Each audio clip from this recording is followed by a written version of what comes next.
नमस्कार। कभी सोचा है कि कैसे एक इंसान के विचार पूरे देश को जगा सकते हैं और उनकी गूंज पूरी दुनिया में सुनाई दे सकती है?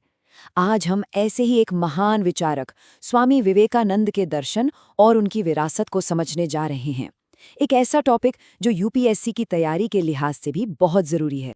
स्वामी विवेकानंद के ये शब्द आज भी हम सबके अंदर एक जोश भर देते हैं और इसी ऊर्जा के साथ चलिए उनके जीवन और दर्शन की गहराइयों में उतरते हैं। तो आज का हमारा सफर कैसा रहेगा? सबसे पहले हम देखेंगे कि नरेंद्र स्वामी विवेकानंद कैसे बने। फिर बात करेंगे शिकागो की उस ऐतिहासिक स्पीच की। उसके बाद उनके मूल दर्शन को समझेंगे और देखेंगे कि एक नए भारत के लिए उनका क्या विजन था। और सबसे आखिर में जो सबसे जरूरी है कि यूपीएससी एग्जाम में उनके विचार कैसे काम आ सकते हैं। तो कहानी शुरू होती है उनके शुरुआती सालों से।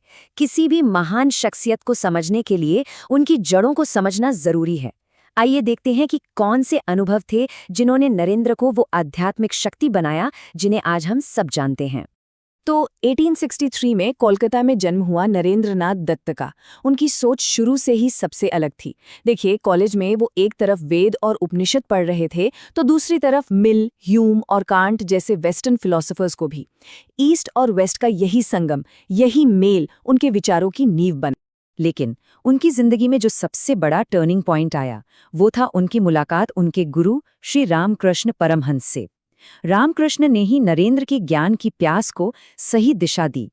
उन्होंने सिखाया कि सभी धर्म असल में एक ही मंजिल तक पहुंचने के अलग-अलग रास्ते हैं और यही विचार आगे चलकर विवेकानंद की संदेश का केंद्र बना। अब चलते हैं उनके जीवन की उस घटना की ओर जिसने न सिर्फ उनकी बल्कि पूरे भारत की पहचान दुनिया के सामने बदल दी। साल था 1893, जगह शिकागो और मौका था वर्ल्ड पार्लियामेंट ऑफ रिलीजन्स का। यहीं पर एक नौजवान भारतीय सन्यासी ने मंच पर आकर दुनिया को हिंदू धर्म और भारतीय दर्शन की एक ऐसी तस्वीर दिखाई जो उन्होंने पहले कभी नहीं देखी थी। उस एक भाषण ने, उस एक स्पीच ने वेस्टर्न वर्ल्ड में हिंदू धर्म को लेकर बनी बनाई सारी गलतफहमियों को तोड़कर रख दिया। उन्होंने दिखाया कि ये सिर्फ रीति रिवाजों का धर्म नहीं बल्कि एक तर्कसंगत, एक यूनिवर्सल फिलॉसफी है। इसका असर ये हुआ कि भारत का मान तो बढ़ा ही, साथ ही दुनिया में अलग अलग धर्मों के बीच बातचीत का एक नया दरवाजा खुल गया।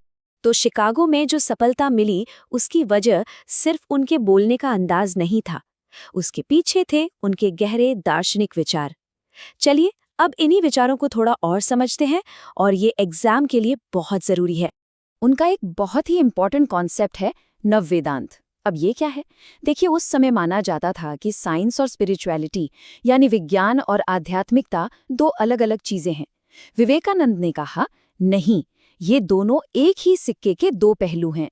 उन्होंने हजारों साल पुराने वेदांत दर्शन को मॉडर्न साइंस और लॉजिक के साथ जोड़कर आज के जमाने के लिए रेलेवेंट बना दिया। फिर आता है कर्म योग।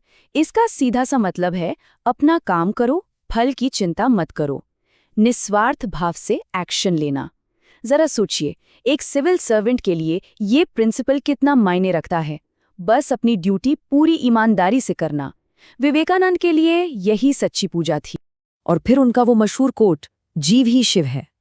मतलब हर जीव में, हर इंसान में शिव का अंश है, ईश्वर है। तो अगर ईश्वर हर इंसान में है तो मंदिर मस्जिद में उन्हें ढूंढने की क्या जरूरत है? इंसानों की सेवा करो, वही ईश्वर की सच्ची सेवा है। उन्होंने स्पिरिचुअलिटी को सीधे सीधे सोशल सर्विस से जोड़ दिया। तो अगर हम उनकी फिलॉसफी को समराइज करें तो कुछ मेन पॉइंट्स निकलते हैं। पहला, हर आत्मा में ईश्वर है।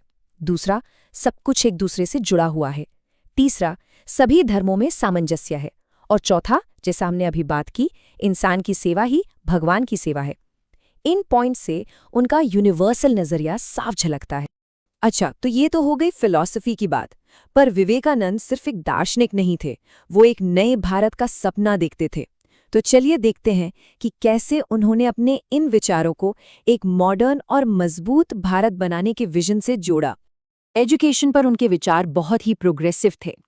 उनके लिए पढ़ाई का मतलब सिर्फ जानकारी इकट्ठा करना या रट्टा मारना नहीं था।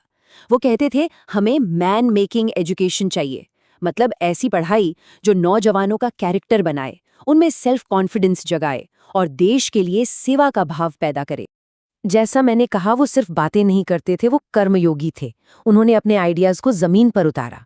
हिंदू धर्म को एक नई चेतना दी, मॉडर्न एजुकेशन को प्रमोट किया, समाज की बुराइयों के खिलाफ आवाज उठाई, और इन सब कामों को आगे बढ़ाने के लिए उन्होंने रामकृष्ण मिशन की स्थापना की। रामकृष्ण मिशन जो 1897 में बना, आज भी उनके विजन का सबसे बड़ा सबूत है। ये संगठन कर्मयोग के सिद्धांत पर चलता है, यानी निस्वार्थ सेवा, और आज भी ये मिशन एजुकेशन, हेल्थ केयर और आपदा के समय में मदद करके लाखों लोगों की जिंदगी बदल रहा है, सिर्फ भारत में ही नहीं, पूरी दुनिया में। चलिए अब आते हैं सबसे जरूरी हिस्से पर, वो हिस्सा जो सीधे सीधे यूपीएससी की तैयारी से जुड़ा है। हम विवेकानंद के विचारों को यूपीएससी सिलेबस से कनेक्ट करके देखेंगे। ये टेबल बहुत इंपॉर्टेंट है। देखिए उनके विचार एग्जाम में कैसे काम आ सकते हैं। जब GS1 में कल्चर या मॉडर्न हिस्ट्री पर सवाल आए तो आप उनके विचारों का जिक्र कर सकते हैं।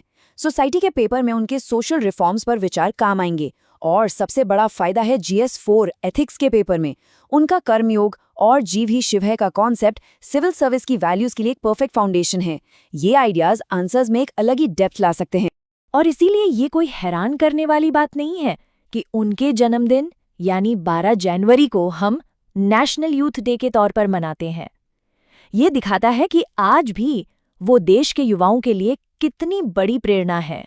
तो आखिर में एक सवाल सबके लिए, आज के भारत में जो चुनौतियां हैं जैसे सामाजिक विभाजन, गरीबी, भ्रष्टाचार, इन सब के लिए स्वामी विवेकानंद का व्यवहारिक वेदांत कितना प्रासंगिक है? सोचिए इस बारे में, क्योंकि अपने ज्ञान को आज के मुद्दों से जोड़ पाना यही वो स्किल है जो यूपीएससी मेंस में कामयाबी दिलाती है।